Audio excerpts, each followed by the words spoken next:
میرا اور میں تیرا یار رہوں،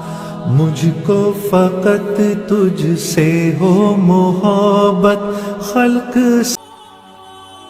اللہ تعالیٰ جب کسی بندے کو ہلاک کرنے کا ارادہ کرتا ہے تو اس سے حیا کھینچ لیتا ہے۔ حضرت سلیمان فارسی رضی اللہ تعالیٰ عنہ نے فرمایا، جب اللہ تعالیٰ کسی بندے کے ساتھ برائی اور ہلاکت کا ارادہ فرماتا ہے تو اس سے حیا نکال لیتا ہے، جس کا نتیجہ یہ ہوتا ہے کہ لوگ بھی اس سے بغض رکھتے ہیں اور وہ بھی لوگوں سے بغض رکھتا ہے۔ جب وہ ایسا ہو جاتا ہے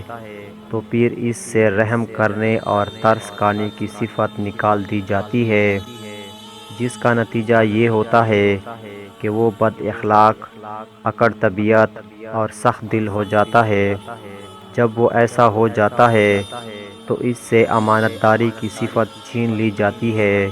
جس کا نتیجہ یہ ہوتا ہے کہ وہ لوگوں سے خیانت کرتا ہے اور لوگ بھی اس سے خیانت کرتے ہیں۔ جب وہ ایسا ہو جاتا ہے تو پھر اسلام کا پٹا اس کی گردن سے اتار لیا جاتا ہے اور پھر اللہ اور اس کی مخلوق بھی اس پر لعنت کرتی ہے اور وہ بھی دوسروں پر لعنت کرتا ہے۔